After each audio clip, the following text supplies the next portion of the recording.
de son territoire. Enlevé donc à l'extrême nord du Cameroun, dans la même zone que la famille Moulin-Fournier, qui avait été prise en otage en février dernier avant d'être libérée 2 mois plus tard. Le Quai d'Orsay précise qu'à plusieurs reprises, la France avait exhorté le prêtre de quitter cette région qui est particulièrement dangereuse. Alain Marceau est le député des Français de l'étranger. Aujourd'hui, toute l'Afrique est en zone rouge, ou pratiquement. Le Quai d'Orsay ne peut pas prendre de risque, il avait la zone rouge partout. Alors ce prêtre, effectivement, il était là-bas, au milieu de ses oreilles, c'est son boulot de prêtre.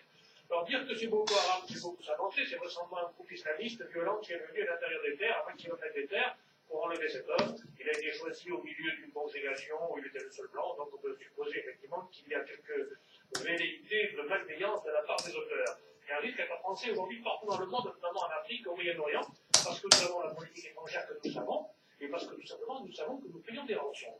Et donc j'ai dit à mes compatriotes, attention maintenant, être français, ça va être plus dur qu'être américain, suisse ou belge.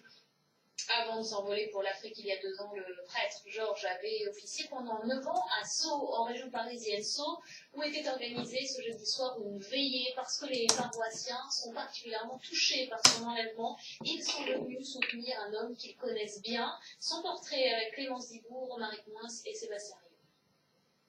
Avant de s'envoler pour le Cameroun en 2011, le père Georges Vandenbusch, 42 ans, a officié près de 9 ans dans la paroisse de Sceaux, en région parisienne. 9 années de bonheur, confiera-t-il au journal Le Monde. Les fidèles, eux, parlent d'un homme d'église très investi dans la vie de la paroisse.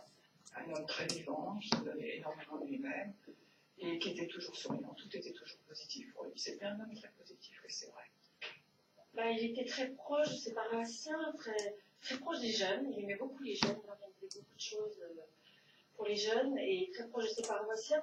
Preuve de son attachement à la vie de la commune, le père Georges, une fois parti au nord du Cameroun, envoyait régulièrement des nouvelles à la paroisse, des lettres dans lesquelles il décrit avec enthousiasme son nouveau quotidien rythmé par les offices et l'apprentissage de la langue locale, le mafa.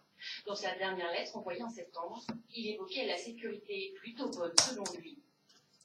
Rassurez-vous, la sécurité ici est bonne, car le Cameroun sert de refuge aux islamistes pourchassés. Cela fait longtemps qu'ils ont installé des amis et des caches et mis à part l'enlèvement de la famille française en février. Ils n'ont pas de revendications et de combats à mener ici, du moins pour l'instant.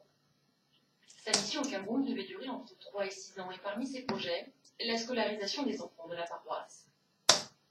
Et François Hollande a réagi à cet enlèvement depuis Monaco, où le chef de l'État est en déplacement. Il a assuré que tout serait fait pour le faire libérer. Écoutez le chef de l'État. Nous mettons tout en œuvre pour que ce prêtre puisse être retrouvé et que nous puissions lui rendre la liberté. Il faisait l'exercice de son culte dans un lieu qu'il savait dangereux. Il avait été prévenu du risque, il n'empêche. Tout doit être fait et sera fait pour qu'il puisse être libéré dans les meilleurs délais. Voilà, François Hollande, en revanche, n'a pas réagi à sa chute dans les sondages. Une chute pourtant vertigineuse. Une enquête YouGov pour télé lui donne 15% seulement d'opinion favorable. Vous le voyez, 76% d'opinion défavorable. Le chef de l'État est au plus bas. Peut-il descendre? C'est la question. En tout cas, il a choisi de ne pas commenter. Camille Anglade l'a suivi à Monaco.